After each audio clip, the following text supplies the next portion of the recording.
त्यांनी पाहिलं की त्यांचं कुटुंब मंदिरातून परत आलं होतं आणि जमिनीवर विखुरलेले फोटो पाहून सगळेच थक्क झाले. तेवढ्यात सुधाजी खाली वाकून एक फोटो हातात घेतला आणि रागाने त्या चौघांकडे पाहत विचारलं, हे सगळं काय आहे?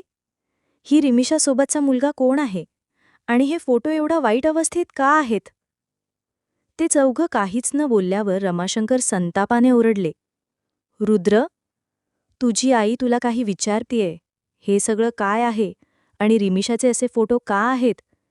जेव्हा खरी गोष्ट ही आहे तेव्हा आज संध्याकाळी तुझं लग्न ठरल्याप्रमाणे कसं होणार? हा साखरपुडा तर तुझ्या आणि तिच्या इच्छेने ठरला आहे ना, मग हे फोटो कुठून आले? आजी तोंड वाकडं करून म्हणाल्या, मला तर त्या जलकुकडीवर आधीपासूनच शंका होती की ती अशीच आहे, पण आपला पोरगाच बावळट बनून बसलाय तर जगाला काय दोष द्यायचा? रमाशंकर रागाने पुढे गेले आणि रुद्रच्या गालावर चापट लावत म्हणाले, विनोद समजलाय का तुला हा?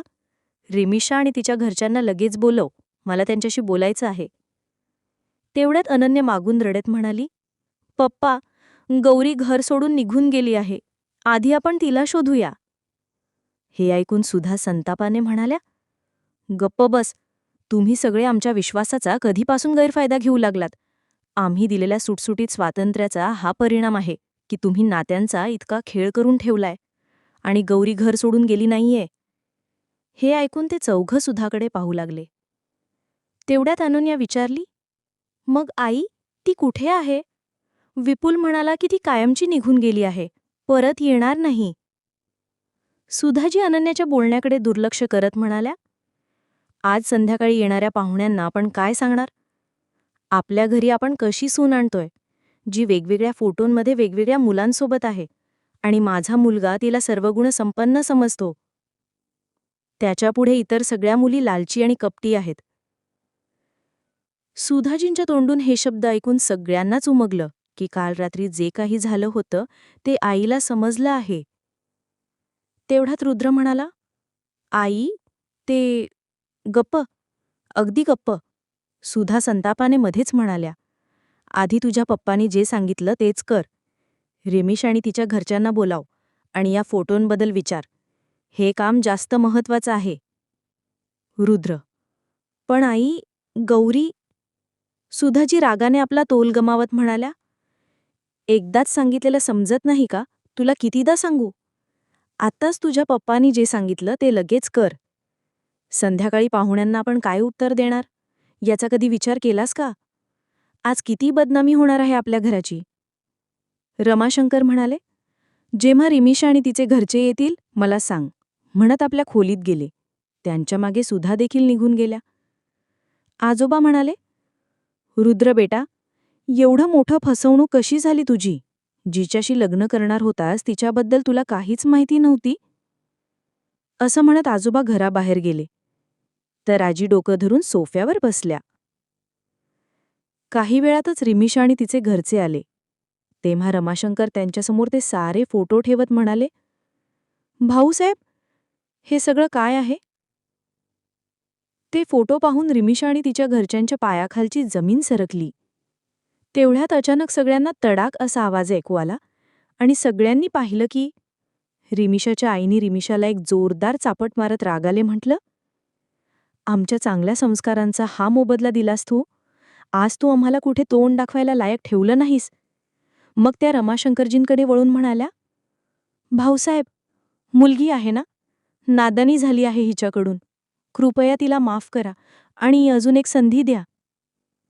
हे ऐकून रमाशंकरजींनी विपुल आणि कबीरकडे इशारा केला. रमाशंकरजींचा इशारा पाहताच दोघांनी टीव्हीमध्ये पेनड्राईव्ह लावला. काही वेळानंतर तिथे एक व्हिडिओ सुरू झाला. रिमिशा, आई, मला हा साखरपुडा करायचं नाही. मला रुद्र आवडत नाही. मला रुद्र काय कुठल्याच मुलाशी प्रेम नाही. मला फक्त थोडा वेळ एखाद्यासोबत फिरायला, गप्पा मारायला आवडतं. पण रुद्रसोबत तर मला राहायलाही आवडत नाही. तो कधी माझ्याकडे लक्षच देत नाही आणि आजवर त्याने माझ्यावर एक पैसाही खर्च केला नाही. मी अशा मुलासोबत कधीच साखरपुडा करू शकत नाही. हे ऐकून रिमिशाची आई आणि वडील संतापून म्हणाले, डोकं फिनले आहे का तुझं? जितक्या मुलांसोबत तू फिरतेस ते सगळे फाटके आहेत. त्यांच्याकडे आता तुझ्यावर थोडे पैसे उडवण्याशिवाय काही नाही. पण रुद्र मोठी माशी आहे. तो आत्ता खर्च करत नाही, पण त्याच्या बापाचा डायमंडचा व्यवसाय आहे आणि पुढे तो व्यवसाय रुद्रलाच चालवायचा आहे. म्हणून माझी नादान मुलगी, छोट्या माशांना फसवणं बंद कर आणि एक मोठी माशी पकडून तिच्यावर राज्य कर. हा व्हिडिओ पाहताच ते तिघही तिथे स्तब्ध उभे राहिले. तेव्हा रमाशंकर म्हणाले, आता तुम्ही लोक इथून जाणार आहात की मी पोलिसांना बोलावू? पोलिसांचं नाव ऐकताच ते तिघही तिथून पळून गेले. त्यांच्या गेल्यानंतर रमाशंकर म्हणाले, विपुल बेटा, आजचं तुझं उपकार आम्ही कधीही विसरणार नाही. हे ऐकून विपुल म्हणाला, नाही अंकल, हे सगळं मी केलं नाही. काही दिवसांपूर्वी गौरीने माझ्याकडे मदत मागितली होती. तिला आधीपासूनच रिमिशावर संशय होता. मी फक्त तिची मदत केली. हे ऐकून आजीबाई डोकं धरून म्हणाल्या, अरे रामाजी, तुम्ही माझ्या घरात कशी मुलगी पाठवली आहेत, जिने न जाणे किती उपकार केले आमच्यावर. देव तिला सदैव सुखी ठेवो. असं म्हणून आजीबाई आपल्या खोलीत गेल्या. तिथं उभे राहिलेले सगळेच शांत झाले होते. कुणी कुणाशी बोलत नव्हतं.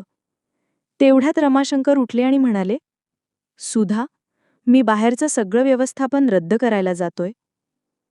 ज्या नातेवाईकांना तू फोन केला आहेस त्यांना तू समजावून सांग, बाकीचं मी करतो. मग रुद्रकडे पाहत म्हणाले, आज तुमच्या साहेबजाद्याने माझं डोकं अभिमानाने उंच केलं आहे.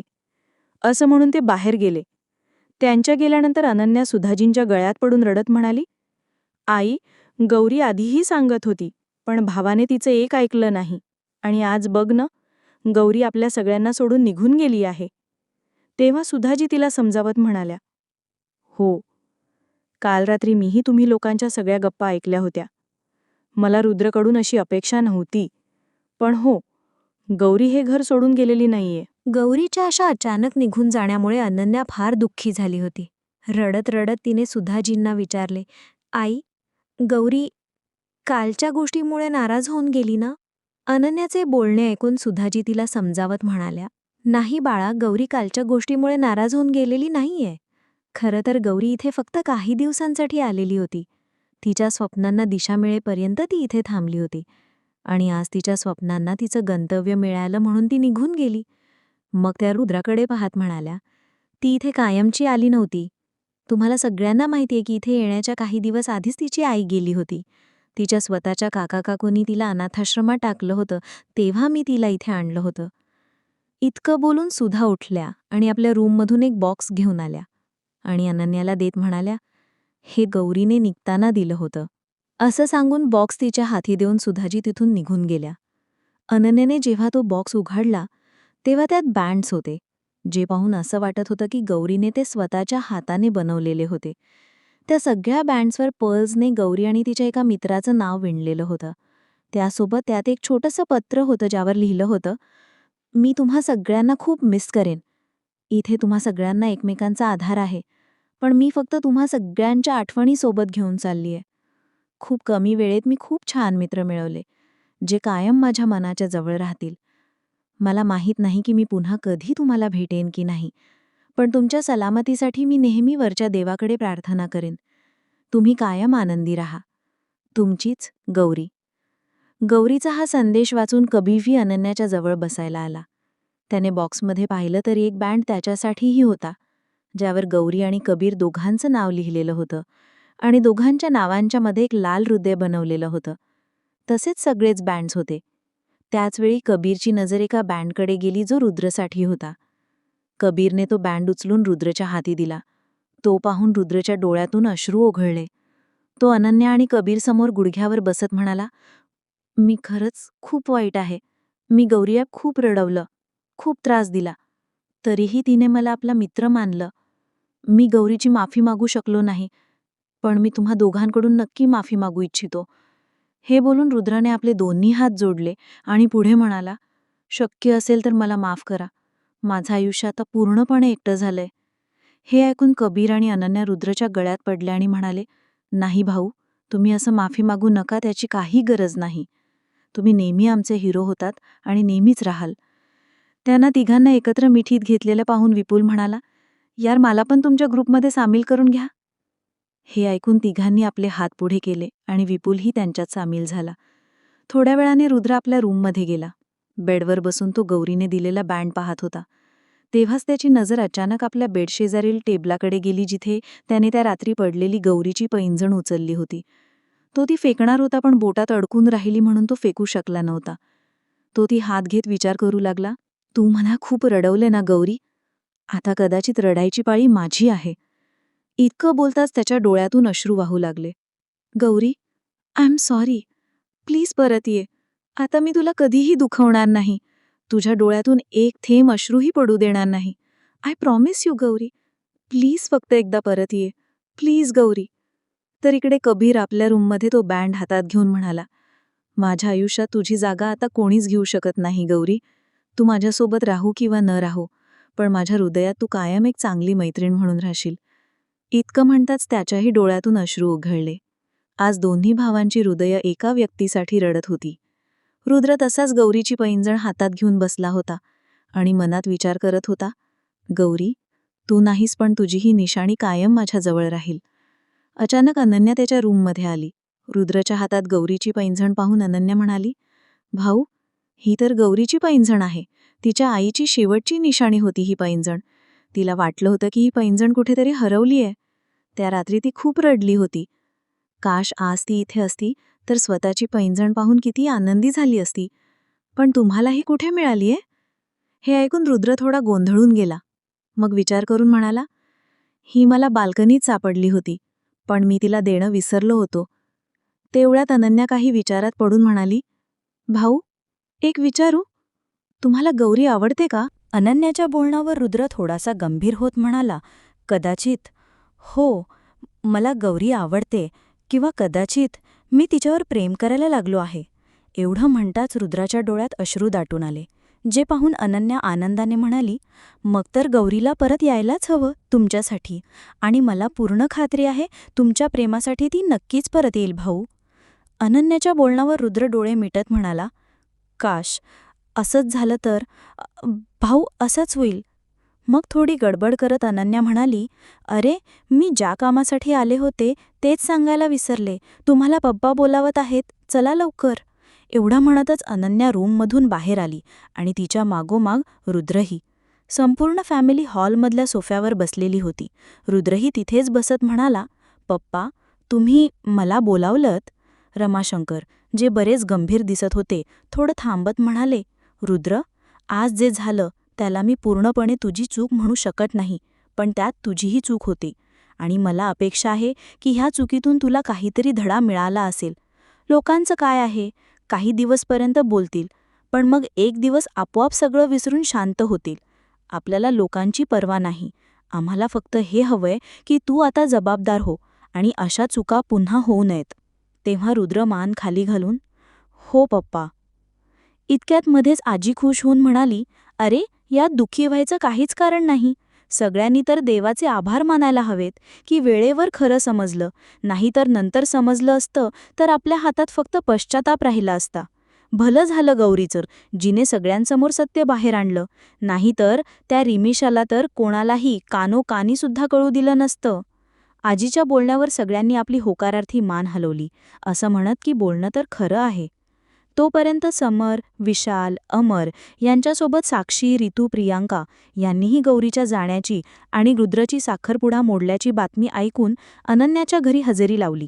सगळे रूममध्ये बसले होते, पण अजून तरी कुणी कुणाशी काही बोललं नव्हतं. असं वाटत होतं की सगळ्यांनी आपली जीभच लॉक केलीये, किंवा खरं तर कुणालाच समजत नव्हतं की काय बोलावं. तेव्हा ही शांतता मोडत समर म्हणाला, भाऊ, तू ठीक आहेस ना?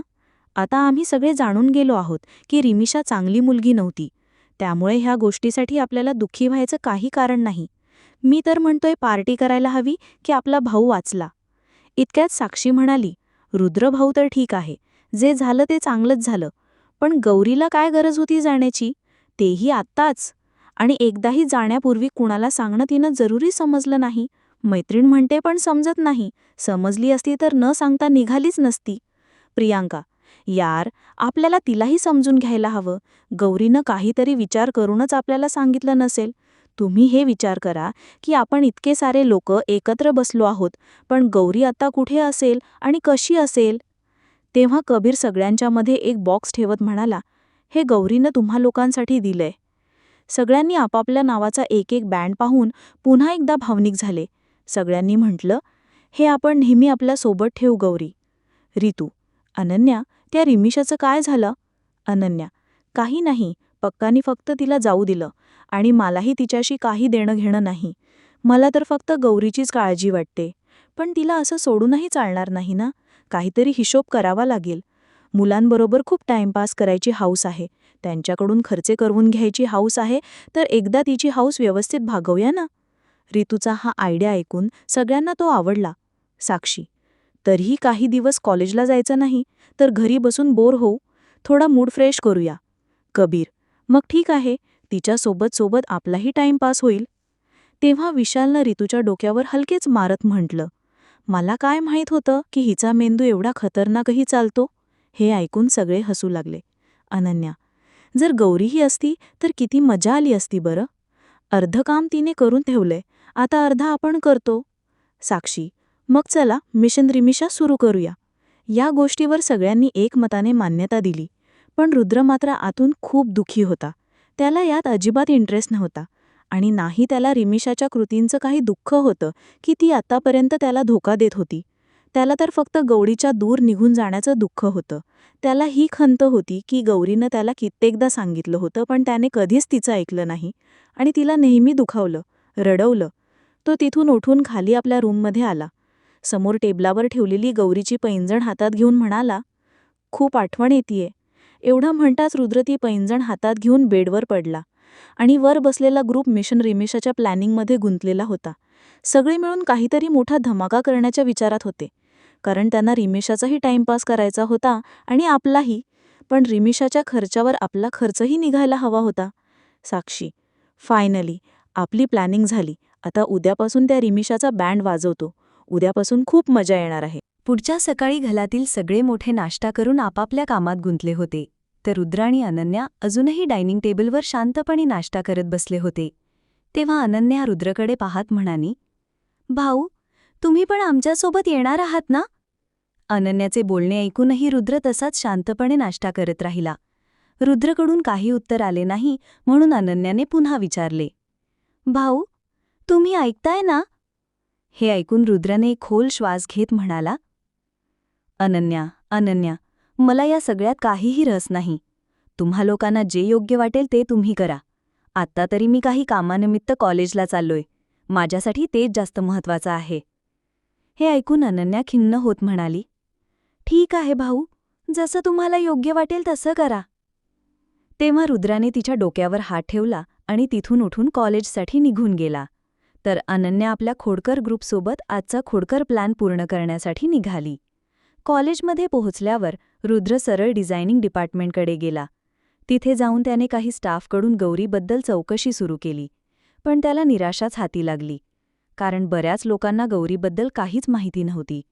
तर काही लोकांनी एवढंच सांगितलं की त्यांच्या डिपार्टमेंटमधले काही विद्यार्थी यावर्षी एक्सचेंज स्टुडंटच्या ऐवजी ट्रान्सफर झाले आहेत, पण सगळे स्वतःच्या डिपार्टमेंटमधलेच आहेत. हे ऐकून रुद्र पूर्णपणे खचला. आता त्याला काहीच कळेना की गौरीला कुठे शोधायचं आणि कसं. मग बराच विचार करून त्याला आठवलं की गौरीबद्दल आईलाच सगळं माहीत असेल की ती कुठे गेली आहे. असं ठरवून रुद्र घरासाठी निघाला.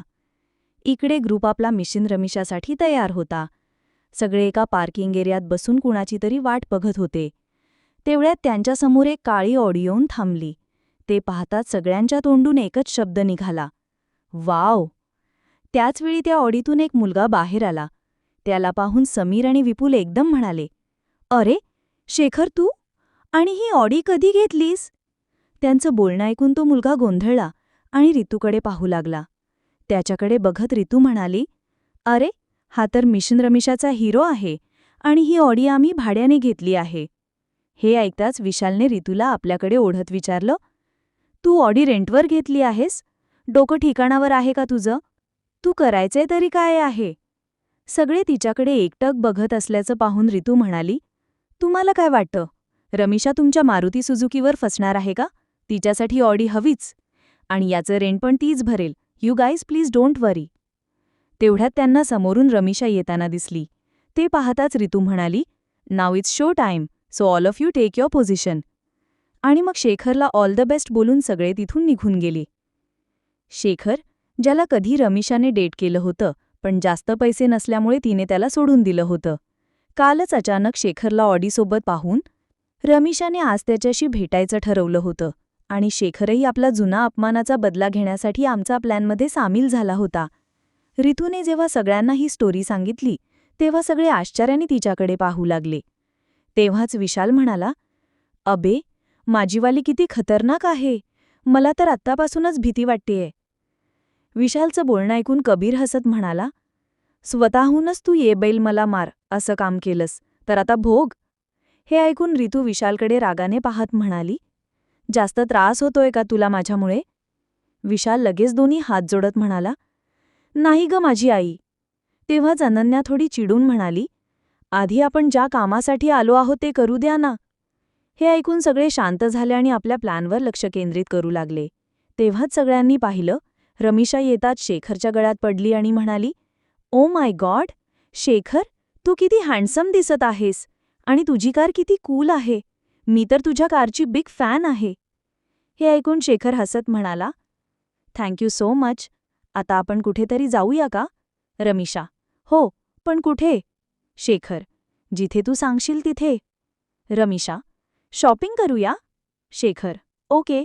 मग दोघे एका मॉलमध्ये गेले जिथे रमिशाने खूप ब्रँडेड शॉपिंग केली. ड्रेस, हँडबॅग्स, हील्स, कॉस्मेटिक्स आणि अजून कितीतरी वस्तू, ज्याचं बिल लाखांच्या पुढं गेलं. हे पाहून रमिशा म्हणाली, बेबी, मी थोडं जास्तच शॉपिंग केलं का काय? तेव्हाच शेखर तिच्यासमोर आपलं क्रेडिट कार्ड हलवत म्हणाला, इट्स ओके डार्लिंग. तू फक्त खुश रहा. अजून काही हवं असेल तर घे, मग सगळे एकत्र बिलिंग करतो. हे ऐकून रमिशा मनात विचार करू लागली, हा तर चालता बोलता एटीएम मशीन आहे, पण तरी हे आजसाठी इतकं पुरे झाला, नाहीतर याच्यासमोर माझी वाईट इमेज बनेल. हे मनात म्हणत ती बोलली, ओ शेखर, तू किती स्वीट आहेस, पण मी आधीच तुझं मन राखण्यासाठी खूप शॉपिंग केली आहे. आजसाठी पुरेसं झालं. शेखर, ओके, मग मी बिलिंग करून येतो. इतकं बोलून तो कॅश काउंटरवर थोडा वेळ थांबला आणि नंतर परत येऊन रमिशाला म्हणाला, आता निघूया आणि सामान डायरेक्ट तुझ्या घरी पोहोचेल. घेऊन इकडे तिकडे का फिरशील? थोडं फिरून झाल्यावर रमिशा घरी पोहोचली. ती आपल्या सामानाची खूप आतुरतेने वाट पाहत होती, कारण आज तिने खूप मोठा हात मारलं होतं. तेव्हाच तिच्या घराची बेल वाजली. तिने दार उघडले आणि आनंदाने उडाली. ज्या सामानाची ती वाट पाहत होती ते समोर होतं.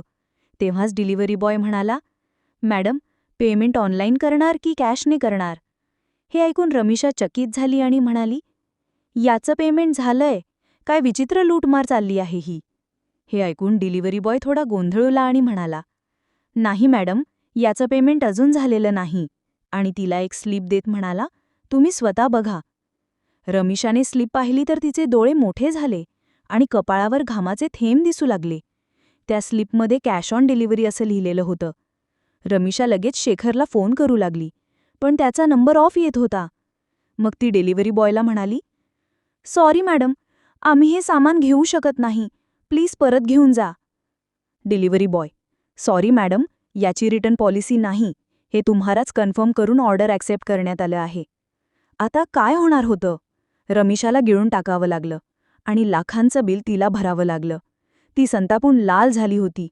तेव्हाच पुन्हा तिची बेल वाजली. ती रागाने दार उघडते तर समोर 2 माणसं उभी होती. ती विचारते, तुम्ही कोण? त्यातील एक म्हणाला, मॅडमजी, तुम्ही जी ऑडी कार रेंटवर घेतली होती त्याचे तुम्ही ना पेमेंट केलेत ना गाडी परत केली आहे. हे ऐकून रिमिशाचा पारा आणखी चढला. ती ओरडली, काय बडबड आहे ही? मी काही कार घेतली नाहीये. हे ऐकून तो माणूस पुन्हा म्हणाला, आपल्या घराबाहेर जरा पहा, बाहेर उभी आहे आमची कार. आणि हे घ्या, कालची स्लिप आणि तुमच्या आयडीची झेरॉक्स कॉपी. अजून काही म्हणायचं आहे का?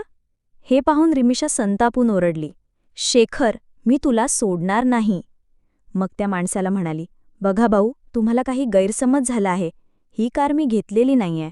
जर ही कार खरंच तुमचीच असेल तर तुम्ही ती इथून घेऊन जा. हे ऐकून त्या माणसाने शेजारी उभ्या असलेल्या माणसाला इशारा केला आणि मालकाचा इशारा मिळताच तो माणूस हात मुरगळत रिमिशाकडे पुढे सरकला. हे पाहून घाबरलेली रिमिषा म्हणाली, बरं ठीक आहे. किती पैसे झालेत तुमचे? मी देते." यावेळीही रिमिषाला चांगलीच रक्कम द्यावी लागली. रिमिषा सोफ्यावर बसून रडू लागली. तिचे डोळे पूर्णपणे लाल झाले होते. ती विचार करत होती, आज हे काय झालं माझ्यासोबत? माझ्या मेहनतीने मिळवलेले पैसे एका क्षणात गेले आणि हे सगळं त्या भिकाऱ्या शेखरमुळे झालं. मी हिशेब करूनच घेईन. एवढ्या सोप्या पद्धतीने मी त्याला जाऊ देणार नाही. तर तिकडे अनन्या लोक हसून लोळत होती की खास आम्हीही रिमिषाचा चेहरा पाहू शकलो असतो. मग सगळ्यांनी उद्याची आणखी मोठी प्लॅनिंग करून आपापल्या घरी निघून गेले. तिकडे रुद्र कॉलेजमधून निघून घरी आला. घरी पोहोचताच तो सुधाजींना शोधत त्यांच्या रूममध्ये गेला, जिथे सुधाजी कपड्यांची घडी घालत बसल्या होत्या. रुद्र त्यांच्याजवळ बसत म्हणाला, आई, माझ्याकडून फार मोठी चूक झाली आहे आणि मला ती चूक सुधारायची आहे. आई, तू प्लीज सांगा ना, गौरी कुठे आहे? मी तिला परत आणू इच्छितो. रुद्रच्या डोळ्यांतले अश्रू पाहून सुधाजींना बरं वाटत नव्हतं, पण त्यांना असंही वाटत होतं की जे घडते ते सगळ्यांसाठी योग्यच आहे. मग रुद्रला समजावत त्या म्हणाल्या, रुद्र, गौरीचं परत येणं आता शक्य नाहीये आणि ती आता खूप दूर निघून गेलीय. रुद्र, गौरी या घरातून किंवा तुझ्याशी रुसून नाही गेली.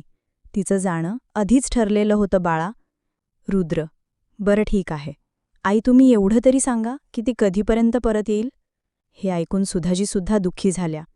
मग थोडं थांबून म्हणाल्या, बाळा, गौरी आता कधीच परत येणार नाही. नाही आई, असं होऊच शकत नाही. गौरीला परत यायलाच हवं. कसं काय ती आम्हाला विसरू शकते?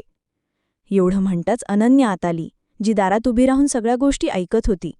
आपल्या दोन्ही मुलांची अशी अवस्था पाहून सुधा त्यांना समजावत म्हणाल्या, मला माहितीये की तुम्हाला गौरीची खूप आठवण येतेय, पण तुम्ही तिलाही समजून घेण्याचा प्रयत्न करा. तिचेही काही स्वप्न आहेत आणि ती स्वप्न तिच्या आईबाबांच्या स्वप्नांची जोडलेली आहेत, जे दोघंही ह्या जगात नाहीयेत. आणि गौरीचं इथून जाणं ते तर त्या दिवशीच ठरलेलं होतं, ज्या दिवशी ती इथे देखील आली नव्हती. हे ऐकून दोघंही आपापल्या रूममध्ये गेले. रात्रीच्या जेवणासाठी संपूर्ण कुटुंब डायनिंग टेबलवर बसलं होतं. तेव्हा रुद्र म्हणाला, बाबा, हा माझा लास्ट सेमेस्टर आहे. क्लासेस फारसे नसतात म्हणून मी विचार करत होतो की उद्यापासून तुमच्यासोबत तुमचा बिझनेस जॉईन करावा. काही महिन्यांनी मला जॉईन करायचंच होतं, तर मी फ्री बसण्यापेक्षा उद्यापासूनच सुरुवात करू?